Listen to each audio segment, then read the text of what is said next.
Hello, my name is Susan Tierink, and I am the Associate Vice Provost for Financial Aid and Enrollment Services at Marquette University, and I will be your host for this financial aid presentation. Thinking about financial aid can be stressful. The topic involves your child's future and your money. Either topic can be stressful by itself, but in combination, it can be overwhelming. What we will try to do through this presentation is demystify the process, break down some of the unfamiliar language, and provide you with tools and resources. Here are the topics we are going to discuss in this presentation. The history and philosophy of the federal financial aid programs. We'll talk a bit about college choice. We will discuss the forms, formulas, and how your family's financial strength is assessed. We will go into a bit more detail about the FAFSA Form and the types of financial aid your child may receive on a financial aid notification. The last few slides are a list of resources for your reference. When I give a financial aid presentation, I always begin with this slide because it's important for families to realize that they are responsible for education after high school. When the higher education amendments were written in 1965, it was assumed that families would have to sacrifice to pay for college, and that tenet holds true today. The financial aid assessment or needs analysis is an evaluation of an individual family's economic strength. When students apply for financial aid, their contribution is determined by a standard formula that is applied consistently and equitably. Families with more resources are expected to pay more, while families with similar financial circumstances are treated similarly. Willingness to pay is not a factor. Financial aid is here to help bridge the gap between the cost of education and what your family can pay.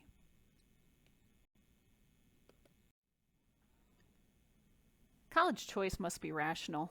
There's a college in every student's price range. I encourage students not to be distracted by brand names, but what really matters is fit. Students need to enroll where they feel they will fit academically, socially, and financially.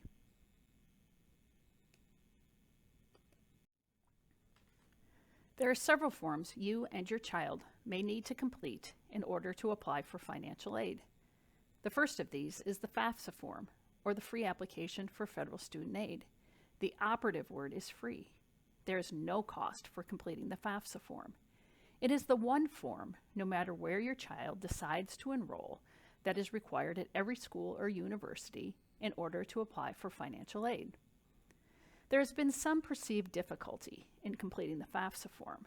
However, the Department of Education has worked very hard to eliminate many of these concerns. It is available in both English and Spanish. There is help text embedded within every question, and skip logic means you and your student will only answer questions that pertain to you. The IRS data retrieval tool, which we will discuss later in more detail, allows you to transfer your financial information directly from the IRS and therefore reduces the time necessary to complete the application and eliminates any guessing or misinterpretation pertaining to your financial data. Most recently, the form has taken on a look and feel similar to that of a TurboTax application. It is estimated that it will take less than 30 minutes to complete for a first-time filer. There's another form that your child may be asked to complete called the CSS Profile. The profile is used primarily at higher cost, highly selective colleges and universities to determine how much of their institutional resources your child is qualified to receive. The profile takes a much deeper dive into your family's resources. Both the custodial and the non-custodial parent may be required to provide financial information. There is a cost to file the profile. At last check, the first application is $25 and every additional school is $16. Fee waivers are available for low-income students. The final form that your child may be asked to complete is an institutional form. Some colleges may ask your child for additional information in order to help them determine what aid resources they may be qualified to receive.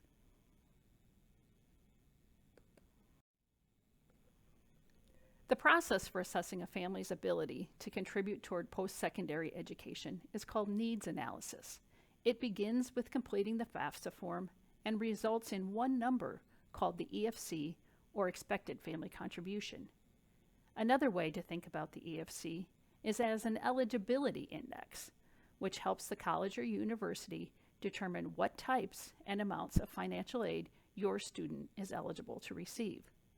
The goal of need analysis is to determine your family's financial strength, your capacity to pay for college over time, the big picture of your family's resources. Income is the single largest factor influencing your EFC, but all sources of income must be analyzed, both taxed and untaxed. Assets, as we mentioned earlier, allow for more choice.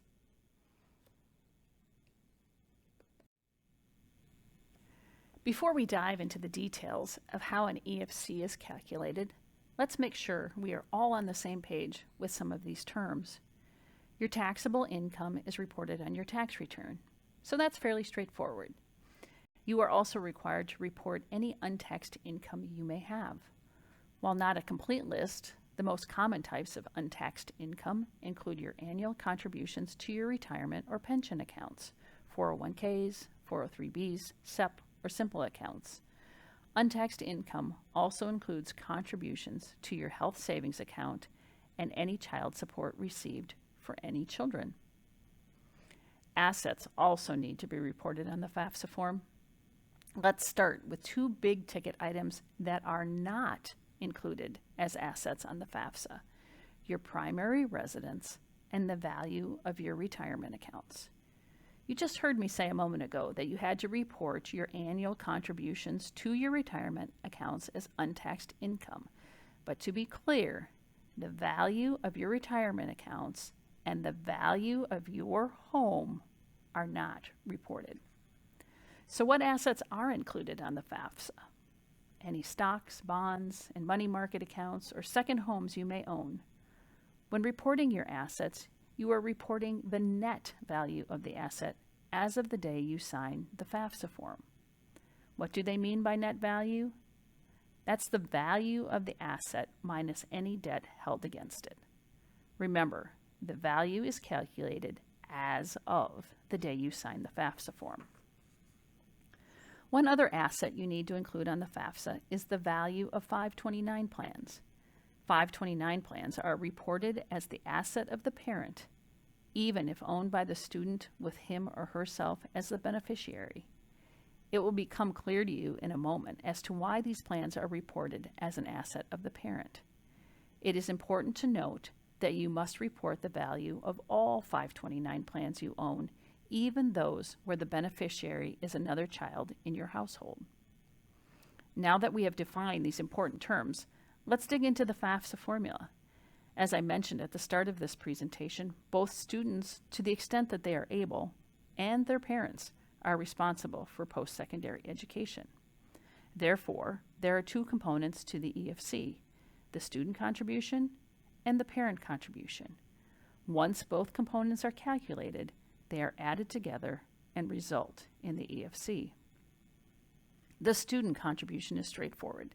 The student's income is reported. Any assets that they might have are assessed at 20%. For example, if a student has $1,000 in a savings account, $200 is assumed to be available to help meet the cost of education. The parent contribution gets a bit more complex. Parents' taxable income is reported. As mentioned earlier, you must also report untaxed income. Please remember, while parental income is going to have the largest overall impact on the EFC, the amount of available income is adjusted by your family size. The more family members supported by the household income, the less discretionary income there is available to help pay for education. For example, if there are two family members in a household with an income of $60,000, more discretionary income is calculated to be available than in a household of 10 living on $60,000. The net value of your assets as of the day you sign the FAFSA form, including all 529 plans, are reported as mentioned earlier. However, unlike your student, for parents, assets are not assessed as a straight percentage. There are several different offsets that reduce the amount of your assets that are available to pay for your child's education. The first is an asset protection allowance based on the age of the older parent. The older you are and the closer you are to retirement, the fewer of your assets are available for educational expenses, as you will need these resources in your retirement. Available assets are further reduced by an asset conversion rate. When it's all said and done, parent assets are assessed at a lower rate, more in the 5 to 6% range than the student's straight 20%. Therefore, it makes sense that 529 plans are assessed as a parental asset rather than an asset of the student in order to reduce the amount calculated to be available to help pay for education in any given year. The last factor impacting the EFC is the number of dependent children attending college. The EFC is a calculation of how much you can contribute toward your child's education. If you have one student attending college, then the entire parental contribution is assumed to be available for that student. However, if you have more than one dependent student in college at the same time, the parental contribution is divided between the two students. Half of the parental contribution is assumed to be available for each student. If you have 3 dependent students in college at the same time, the parental contribution is divided among the 3. Finally, the student contribution is added to the parental contribution, and the result is the EFC.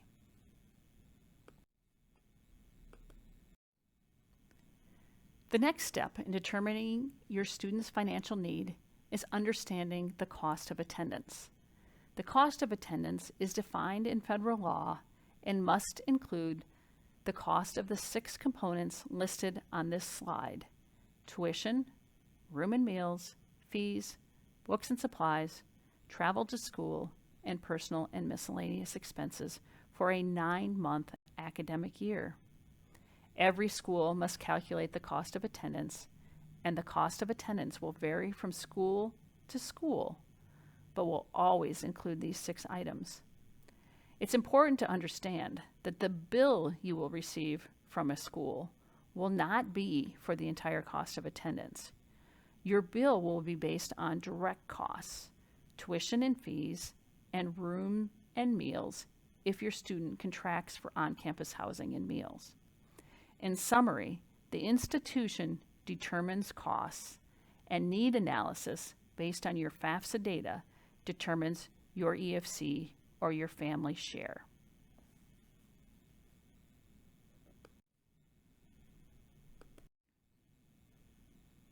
Now that these 2 important components are understood, determining your student's financial need is a simple equation. Cost of attendance minus expected family contribution equals financial need. The college or university where your child is interested in enrolling will try to help meet your child's financial need through the various types of available financial aid. It is important to understand that a particular college or university may not be able to meet your child's financial need 100%. The difficult message of this presentation is, if the institution cannot meet your full need, any unmet need falls back onto the family to cover these costs. So let's take a look at a couple of examples. In these examples, you will notice that your EFC remains the same no matter what type of college or university your child decides to attend. In the first example of a public college or university, the cost of attendance is calculated to be $26,590. Your EFC is subtracted from the cost, and your student's financial need is calculated to be $16,590. In the private school example, the cost of attendance is much higher largely due to the fact that tuition is not offset by state tax dollars as it is at a public institution.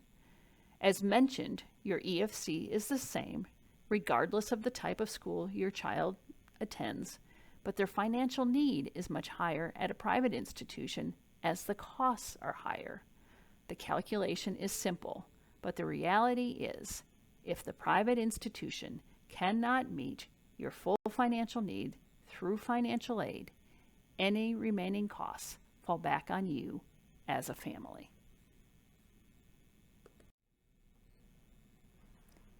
Let's talk about completing the FAFSA.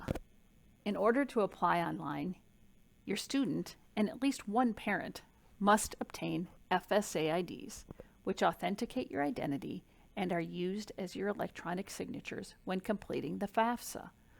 While the FAFSA is your child's application, your financial and household information as parents must be included.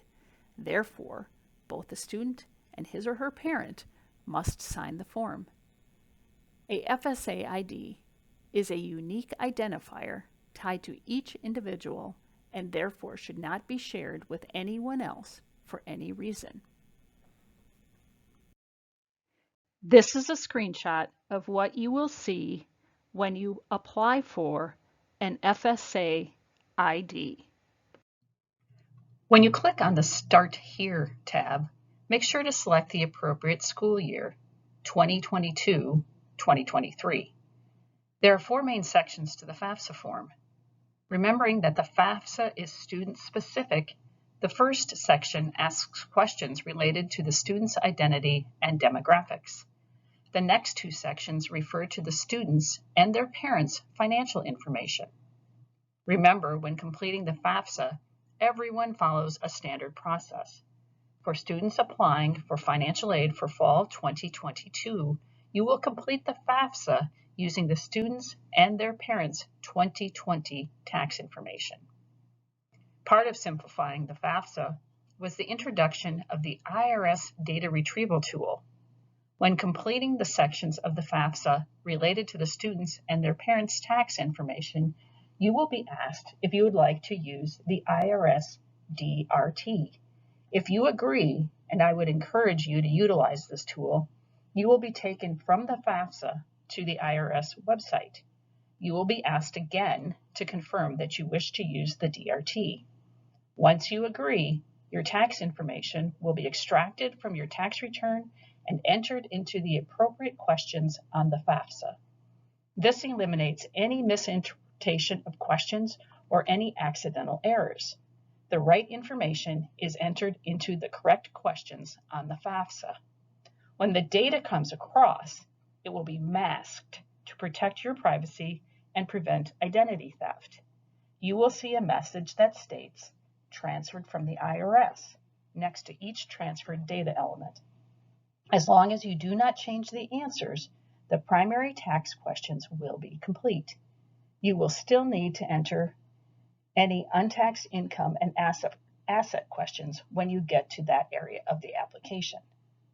The final section of the FAFSA is entering the colleges or universities where your student wants their FAFSA information sent. A student may enter up to 10 schools at one time.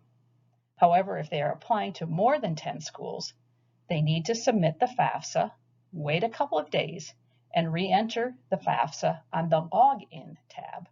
Remove the initial 10 schools and add any new ones and hit Submit again. They can repeat this process as many times as they wish. Before hitting Submit, make sure to enter the FSA IDs for both the student and the parent. Keep copies of what you have submitted. This slide shows a screenshot of the FAFSA webpage. The Department of Education has consolidated their websites into studentaid.gov, where you will find all the information you ever wanted to know about applying for financial aid. However, if you enter fafsa.gov into your browser, you will be sent right to the FAFSA page. Here are some important reminders when completing the FAFSA. The application for the 2022-2023 academic year will be available as of October 1st, 2021. Make sure to check with your school for any school-specific deadlines and use the IRS data retrieval tool. A student must complete the FAFSA every year that they wish to receive financial aid. We have mentioned several times that your information as parents needs to be included on the FAFSA. You are probably wondering both why and how can I avoid this? As we have discussed, the higher education amendments assume that students and their parents are responsible for post-secondary education. How do you avoid this? Well, you really can't, because traditional 18 to 24-year-olds are considered dependent for financial aid purposes unless your student is married, working on a master's degree or PhD, active duty military, a veteran, has dependents other than a spouse that they provide more than 50% of their financial support, or they were in foster care or a ward of the court. While we are on the topic of parents, let's discuss whose parental information needs to be included on the FAFSA. This slide is an infographic that walks you through who is considered a parent for FAFSA purposes. If a student lives with both of his or her biological and or adoptive parents, whether they ever married or not, that is the household income information that must be included. If the student's parents are divorced and the student lives with one parent more than the other, it is the household income where the child primarily lives that must be reported. By household, they mean the biological parent and his or her new spouse if remarried. The federal government, for FAFSA purposes, does not recognize prenuptial agreements. The new spouse's income must be included. The FAFSA asks for marital status as of the day the form is completed. If your parent is remarried now, but wasn't in 2020, and therefore didn't file taxes as married, the new spouse's income must be added to the FAFSA. Similarly, if you filed your 2020 taxes as married, but you are no longer married when you file the FAFSA, then you will need to remove your spouse's income. What happens if the student lives with neither parent more than the other? The student completes the FAFSA form with the household of the parent that provides the most financial support. The following people are not considered the parent for FAFSA purposes unless they have adopted the student. This includes grandparents, aunts, uncles, legal guardians, and or foster parents. Here's what happens after you file the FAFSA. Your EFC is calculated, and the results are sent electronically to the colleges or universities you selected. You will receive a student aid report. You will recall that everyone must follow a standard process when they file the FAFSA, using your 2020 tax information to apply for fall 2022. However, your financial situation may have changed since you filed your 2020 taxes. A college or university has the authority to take a second look. Common special circumstances include loss of income or high medical or dental expenses that are not covered by insurance. Here's the guidance from the FAFSA website. If your or your family's financial situation has changed significantly from what is reflected on your federal income tax return, for example, if you've lost a job or otherwise experienced a drop in income, you may be eligible to have your financial aid adjusted. Complete the FAFSA questions as instructed on the application, including the transfer of tax return and income information. Submit your FAFSA form, then contact the school you plan to attend to discuss how your current financial situation has changed. Note that the school's decision is final and cannot be appealed to the U.S. Department of Education. After your child is admitted to college, the school, not FAFSA, will send your student a financial aid notification letter. It is the college or university that awards financial aid, and you won't receive a notification. A school may send a notification either electronically or a paper letter until after you have received an admit decision. Finally, it's important to note that your student's application may be selected for a process called verification. Verification is a federal quality control process to ensure that the information provided on the FAFSA is accurate. If you utilize the IRS DRT, you will only have to verify the members of your household and the number of dependent students in college on a verification worksheet.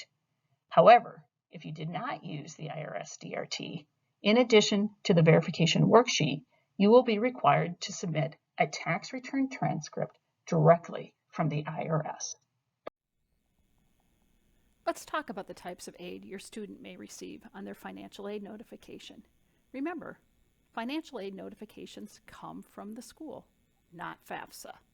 If your child is applied to more than one school, they will receive a financial aid notification from all of the schools where they have been admitted and sent their FAFSA information. There are two main types of financial aid: gift assistance, which is free money and may be awarded on the basis of merit or financial need. The second broad category is self-help, student employment, for which the student must work and receive a paycheck, and loans, which must be repaid, typically with interest.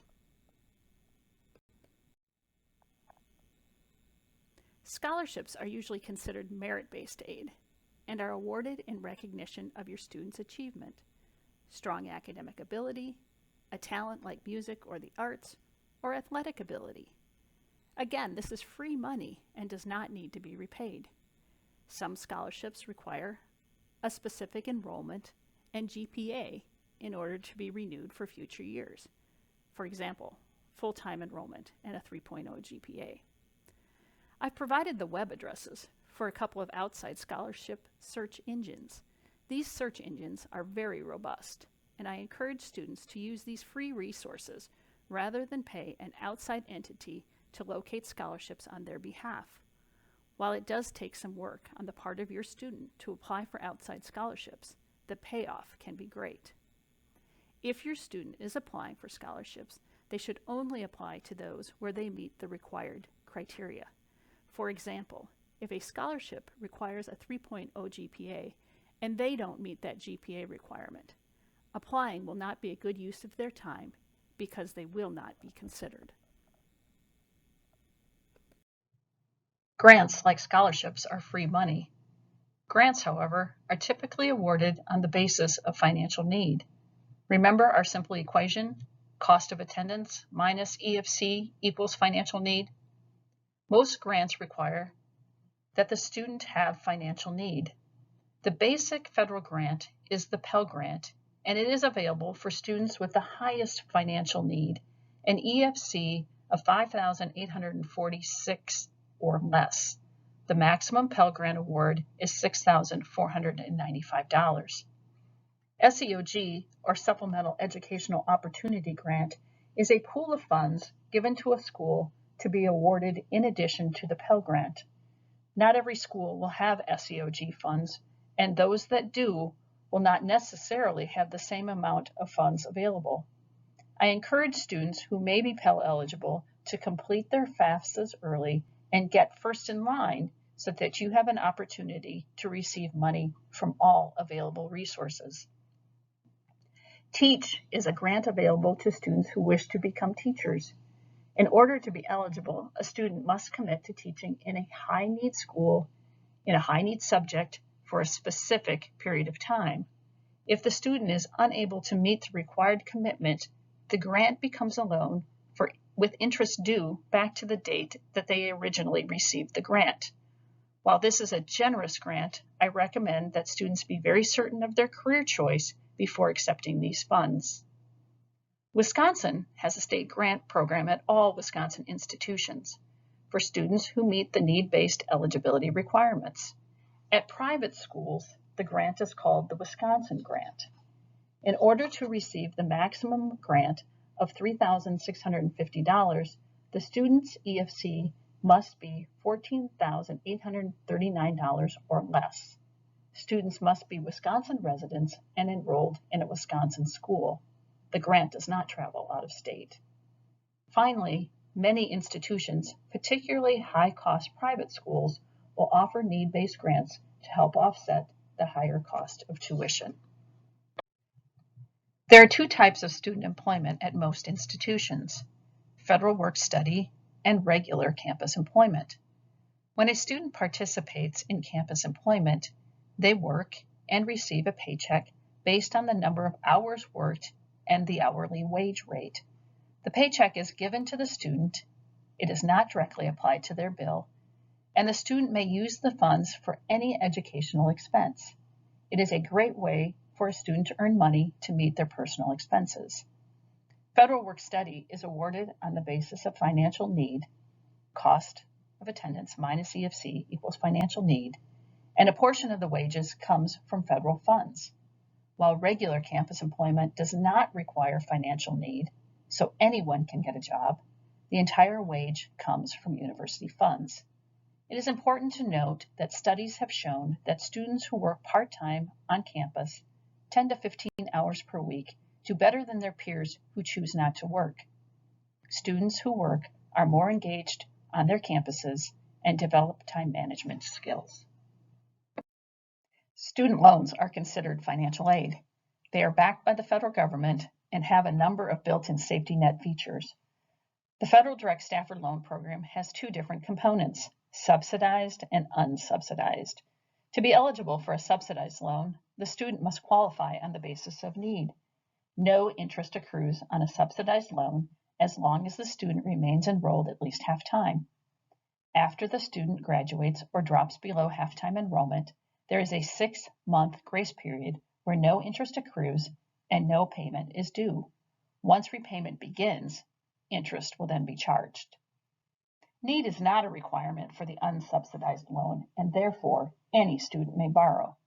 Interest begins to accrue immediately, although a student may arrange to defer interest payments until after graduation.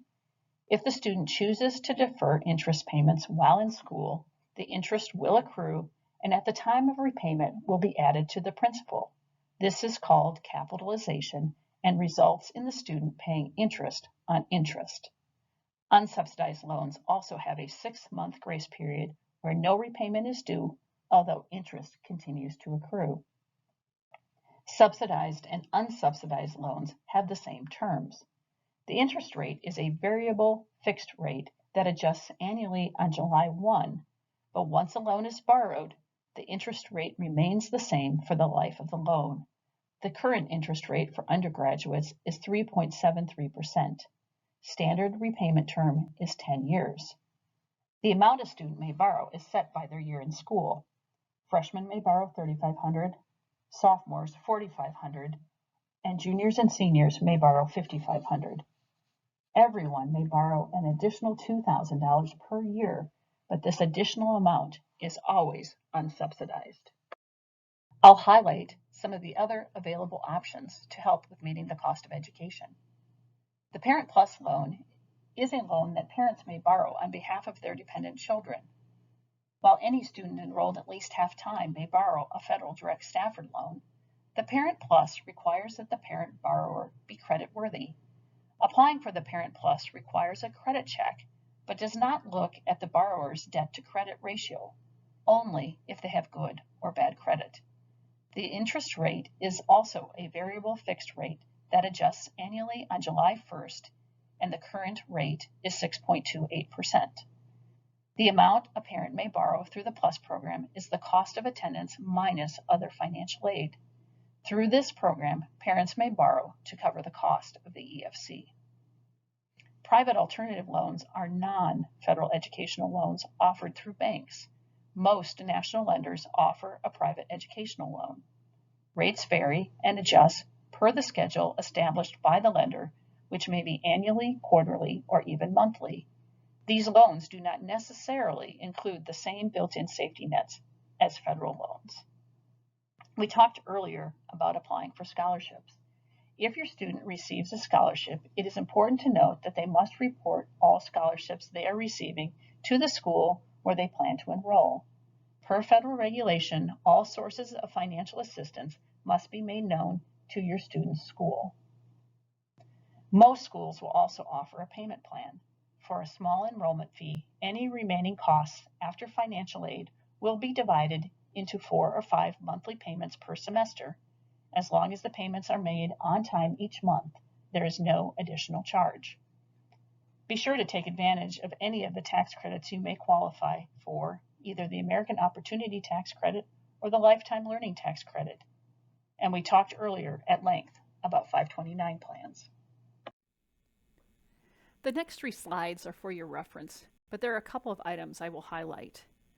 Every school has a net price calculator on their website to help you determine what type and amount of aid your student may qualify to receive.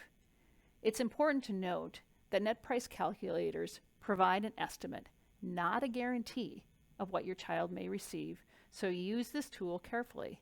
Think of it as a ballpark estimate as you are doing your research.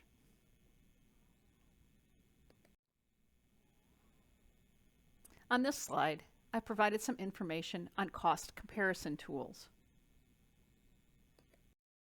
I want to highlight College Goal. College Goal Wisconsin is offering both in-person and virtual events in October and November where you can get help with filing the FAFSA form.